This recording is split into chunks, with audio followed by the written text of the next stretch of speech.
Tudo bem? Mais uma vez, agradeço quem chegou agora aí na nossa sala.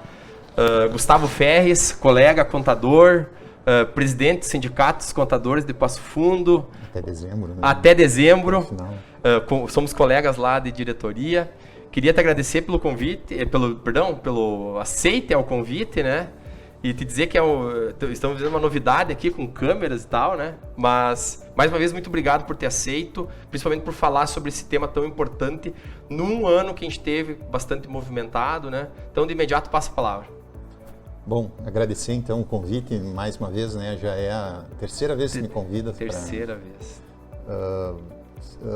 Agradecer também as pessoas que estão participando do evento, né? Eu vi que o nosso conselheiro também do CRC, o Vinícius, está participando. Vinícius. Alguns amigos, né?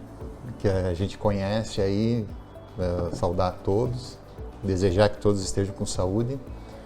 E vamos começar então. Meu nome é Gustavo Ferres da Silveira, né? Eu sou contador, estou atualmente presidente do Sindicato dos Contadores aqui de Passo Fundo, até o mandato encerra agora em dezembro.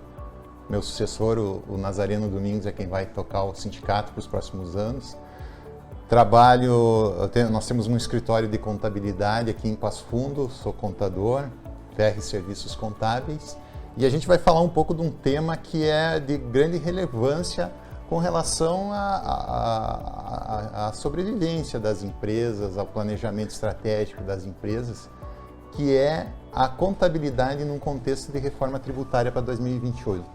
Já que o tema do evento é planejar 2021, e no meu slide eu coloco não só 2021, mas para os próximos anos, nada mais relevante nesse momento que a gente falar um pouquinho sobre o que está se pensando em termos de reforma tributária e em contabilidade e planejamento tributário, ok? Então, a utilização dos dados da contabilidade para melhor opção da opção tributária.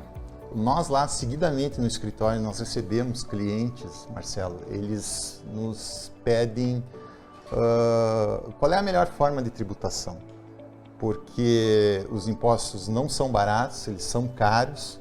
Nós temos hoje três formas principais, uma quarta que não é muito utilizada, que é o lucro arbitrado, mas nós temos o Simples Nacional, que a grande maioria das empresas tributa por essa forma, pequenas e médias empresas, o lucro presumido e o lucro real, né? Que é o lucro real é aquela tributação com base no resultado da empresa, no resultado efetivo da empresa. E de uma forma geral, as empresas elas pagam que tipo de impostos? PIS, COFINS, ICMS ou ISS, a contribuição previdenciária patronal, que é aqueles conhecidos 20% sobre o valor da folha de pagamento, o imposto de renda e a contribuição social sobre o lucro líquido. De uma forma geral, Marcela, essas são os principais impostos que todas as empresas pagam, independentemente de elas serem no Simples Nacional, no lucro presumido ou no lucro real. O que vai modificar em cada uma dessas formas tributárias é como vai ser feito o cálculo, quais são as alíquotas que vão se aplicar. Passando aqui, eu acho que eu partei aqui.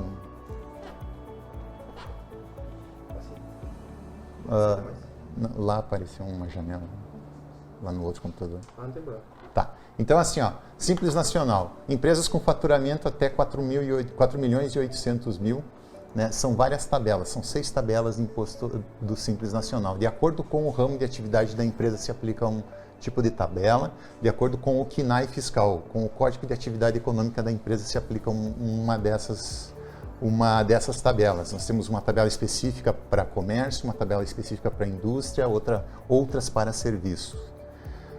Nós temos a questão do lucro presumido e o lucro real.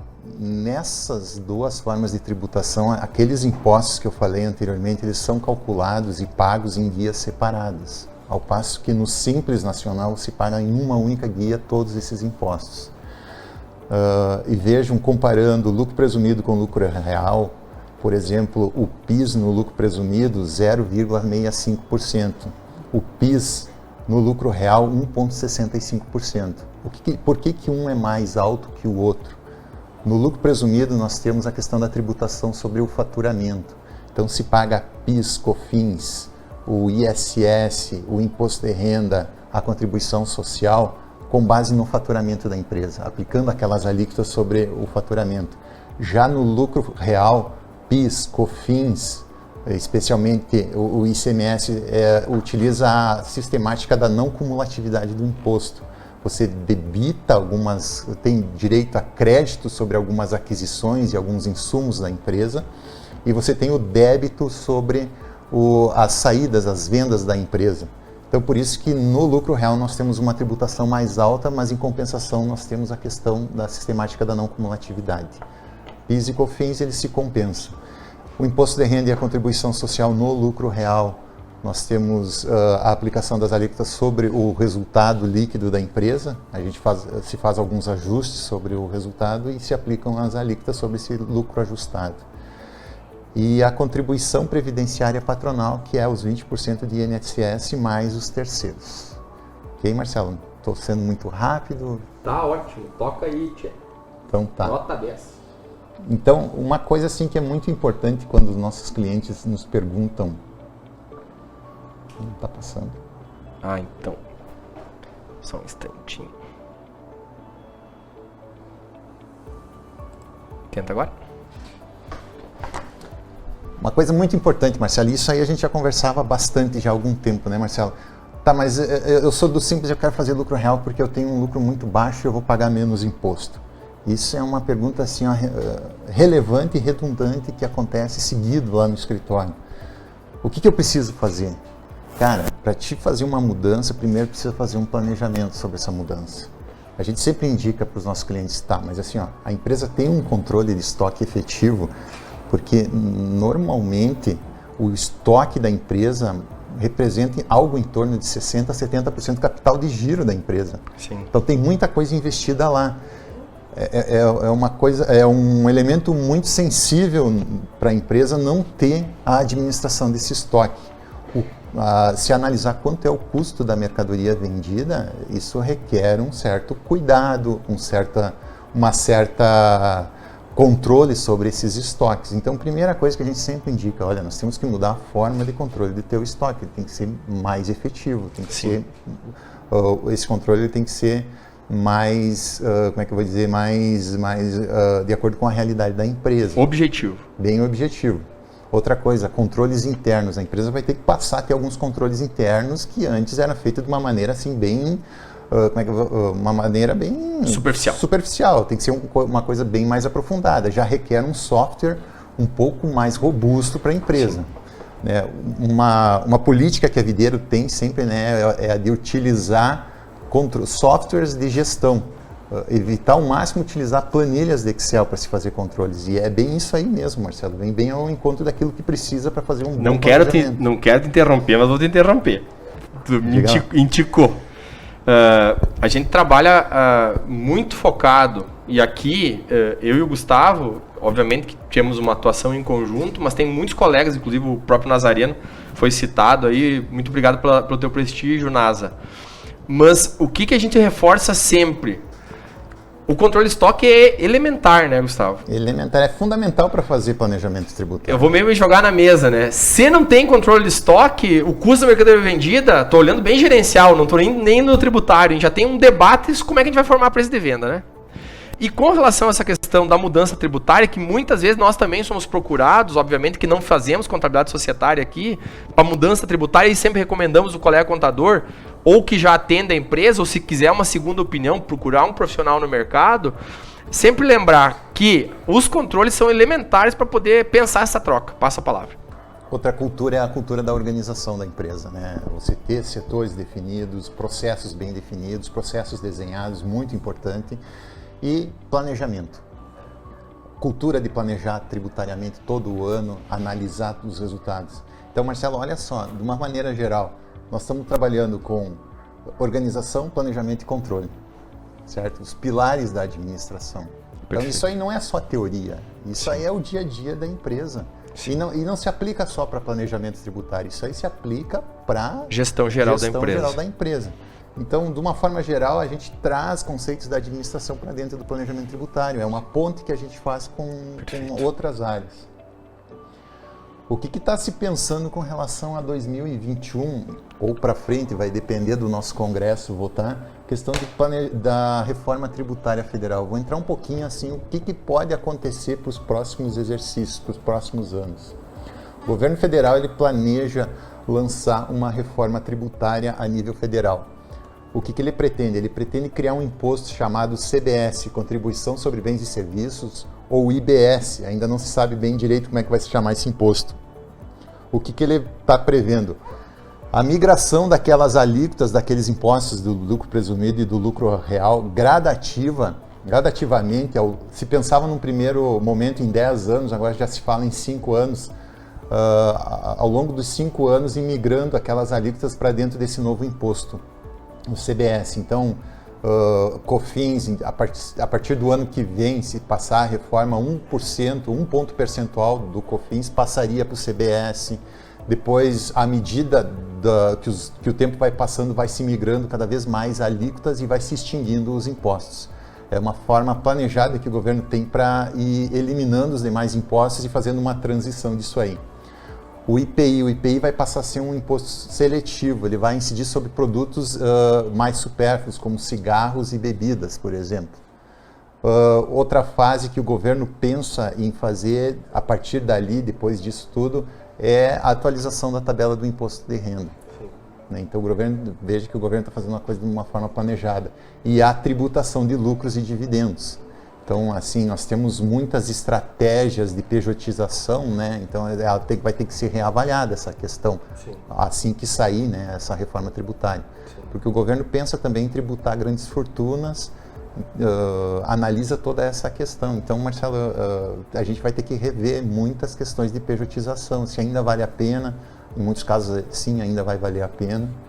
E a desoneração da folha de pagamento, né, que é uma coisa que ultimamente assim, tem sido de fundamental importância para o sobrevivimento de muitas empresas, porque tem um custo muito elevado, empresas de serviços têm um custo muito elevado com folha de pagamento. E se fala, né, na criação de um tributo sobre pagamentos, né, os pagamentos digitais. Sim. O governo tem, né, alguns setores do governo têm pisado no freio com relação a isso aí, não querem que passe essa questão. Sim. Mas é possível que tenhamos esse novo imposto.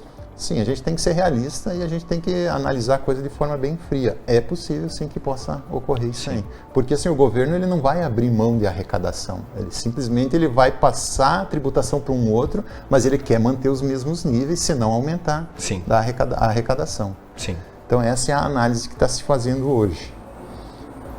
Uma coisa que a gente tem trabalhado muito forte aqui no Rio Grande do Sul, e eu tive o privilégio de ter sido convidado a participar numa comissão que foi instituída com o CRC, SESCOM, Federação dos Contadores do Rio Grande do Sul, de uma comissão de estudo sobre a reforma tributária estadual. Né, a gente sabe que nessa semana teve uma grande movimentação com relação a isso aí, o governo não teve muito apoio, tirou da pauta.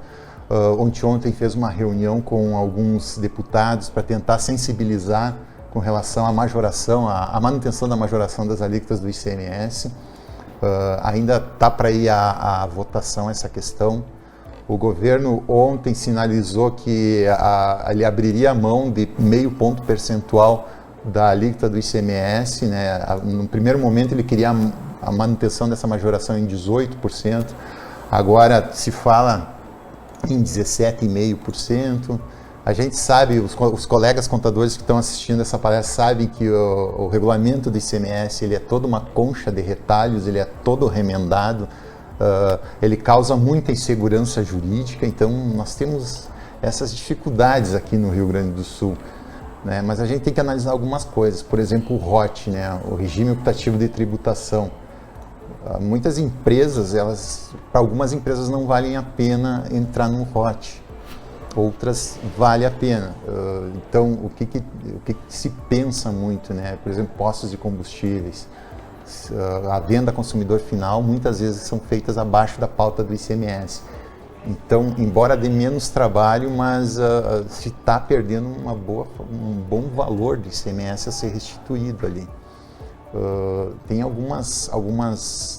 Tem saído algumas decisões judiciais no sentido de transferência desse ICMS para aquisição de insumos. Então, né, ficar meio de olho nessa questão aí, que primeiro analisar se vale a pena e depois ver quais são as saídas que podem ser tomadas. A questão da majoração, né, para 2021, a proposta inicial do governo era a majoração até o final de 2021 e em 2022 voltar a ser 17%. Perfeito. Essa semana teve essa movimentação, então o governo pretende deixar a alíquota elevada em 17,5%. Não sei como é que vai ficar essa questão aí. Eu vi que a bancada do MDB já se pronunciou contra, então acho que também não vai passar. Sim, é um posicionamento de ontem, né? De ontem. Da bancada do PMDB.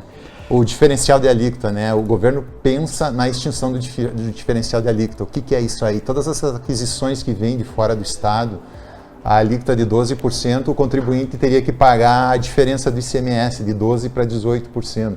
O governo pensa em extinguir isso aí. Mas só que olha só a jogada que o governo está fazendo.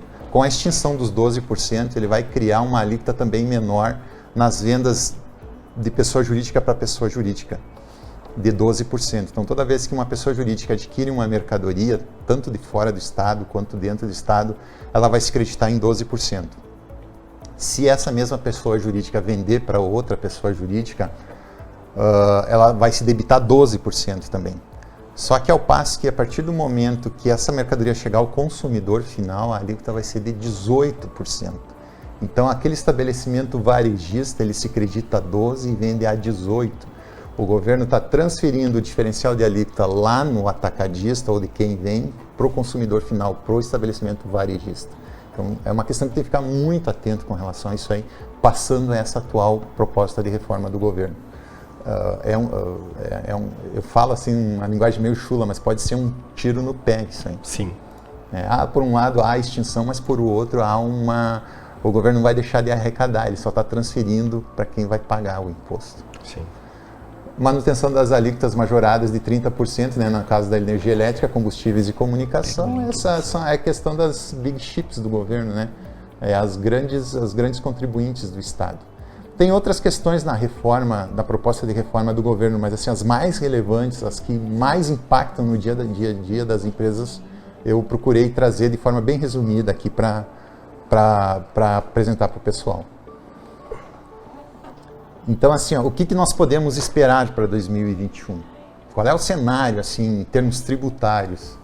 Aumento da carga tributária, principalmente na questão do setor de serviços. Se houver a criação do CBS, o setor de serviços vai ser o PIS e a COFINS, ele vai ter a sistemática da não cumulatividade. Como o setor de serviços, o principal insumo é mão de obra, e essa mão de obra não dá direito a crédito de impostos, então nós vamos ter ali um aumento de carga tributária para o setor de serviços. Provavelmente vai acontecer isso aí. E a questão do comércio varejista, né, que é aqueles 12% e a consumidor final, esse diferimento para consumidor final, os 18%.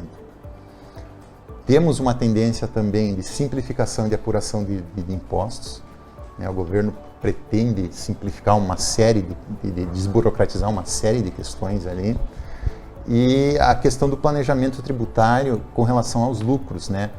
Fazer aquele velho cálculo, você está pagando quanto tributando como pessoa física, passaria a pagar quanto tributando como pessoa jurídica, mais agora o imposto de renda sobre os lucros que a empresa vai auferir e distribuir para os sócios ali na frente.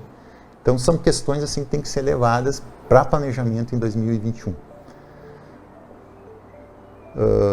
De uma forma bem resumida, Marcelo, procurei assim ficar bem dentro do tempo que tu me passou e eu fico à disposição, pessoal, que tiver dúvidas, quem quiser mandar alguma pergunta, alguma coisa, se a gente não puder responder hoje, a gente responde ali na frente. Fico à disposição, a FER Serviços Contábeis fica à disposição também para ajudar no planejamento e agradeço mais uma vez a oportunidade. Gustavo, de imediato passo a pergunta do Marcelo Araldi. Tá bom meu som aí, Vini? Gustavo, na sua opinião, a manutenção da majoração das alíquotas prejudica a competitividade das empresas gaúchas em relação às de outros estados? Com certeza. Olha só, ontem eu estava lendo uma reportagem, ontem eu recebi uma alteração na legislação do ICMS de Santa Catarina. Eles vão extinguir o ICMS-ST em cima de algumas bebidas alcoólicas né? E, se não me engano, cosméticos. Então, olha só, a competitividade. Enquanto Santa Catarina está pensando em reduzir alíquotas para aumentar investimentos, aumentar, girar a economia, crescimento econômico, nós estamos discutindo majoração de alíquotas. Olha o quanto a gente está atrasado. E assim, eu reconheço, o Rio Grande do Sul, ele está numa situação tão difícil que ele não tem nem condições de hoje abrir mão de receita. Ele não consegue nem fazer um planejamento a longo prazo. Esses dias eu estava conversando com um amigo sobre o IPVA. Olha, por que em vez de aumentar para 30 anos o pagamento do IPVA, não se incentivam as pessoas a comprar veículos novos? Para que ela pague IPVA durante mais tempo. Sim. Então, é tudo uma questão assim, de fazer planejamento para longo prazo, não só para curto prazo, não só caixa, mas é pensar na sustentabilidade do Estado para os próximos anos. É isso que se pensa. E desse jeito que a gente está perdendo muita competitividade. O setor atacadista, por exemplo, é um dos setores, assim, quando eu participo de audiências públicas no Estado, o setor atacadista, eles são os que mais reclamam com relação à competitividade com relação a Santa Catarina. Sim. Então, acho que, não sei se respondi a pergunta, mas com certeza a gente perde muita competitividade, sim. A resposta do Marcelo. Obrigado pela resposta, Gustavo. Sim, temos atacadistas aqui, inclusive clientes nossos, o Jusceli é um deles, por exemplo, ali em Lagoa Vermelha. Queria retomar, então, para finalizar a tua fala, vários comentários aqui, a Daniela dos Santos, o Ney Melo dos Santos, abraço para vocês, gente. Mas eu queria fazer uma pergunta, Gustavo. Qual que é a relação entre contabilidade, debita, acredita, conciliação bancária, aquela coisa bem complexa para muitas empresas, né? Que é pegar a documentação, fazer o registro. Tu usou a questão do software antes, né? Não dá pra gente conversar muito, hein? Tem o nosso outro convidado aí que tá aguardando para entrar. Mas, assim, qual é a relação entre contabilidade e planejamento tributário? Não tem como fazer planejamento tributário sem ter dados na mão, sem ter os dados fechados, conciliados. Como é que você vai, por exemplo, planejar um lucro real se você não tem nenhum custo da mercadoria vendida, se você não tem nenhum lucro líquido fechado? Então, essas questões são questões assim cruciais para fazer. E outra, para fazer planejamento tributário, você pode pensar também em juros sobre capital próprio. Sim. Você precisa ter uma contabilidade que saiba como é que se calcula juros sobre capital próprio para poder jogar lá essas despesas. Tem vários colegas aqui nos assistindo, né? O Diogo Rota, o Marcelo Mânica, o Fábio Ferron, o Nazareno, o Vini. Quem já nos conhece, tô falando pra cá, né? Quem já nos conhece sabe que a gente é muito rigoroso nesse sentido. A gente trabalha com vários contadores, né? Lá em Lagoa Vermelha, lá em Tapejara, ontem estivemos em Carazinho. Quer dizer, colegas contadores que têm esse mesmo desafio, né? De fazer com que o empreendedor utilize a contabilidade efetivamente para tomar a decisão. Um dos objetivos dos Dias de Campo da Videira é reforçar, e sempre teremos um momento para tratar com colegas contadores sobre o uso da contabilidade. Nós nem comentamos agora, Gustavo, estimo até que o Marcelo Araldi poderia até caminhar por esse caminho, que é da questão das eficiências, que é da questão de a gente poder também gerar mais resultado dentro da empresa para ter mais lucro, para poder investir, para poder expandir. Tem uma série de questões que da contabilidade a gente tem que extrair resultados. Gustavo, sempre é um prazer te receber, queria dizer muito obrigado. É o terceiro convite e uma segunda palestra, né? Porque no primeiro tu não tem uma questão de agenda, não pôde participar.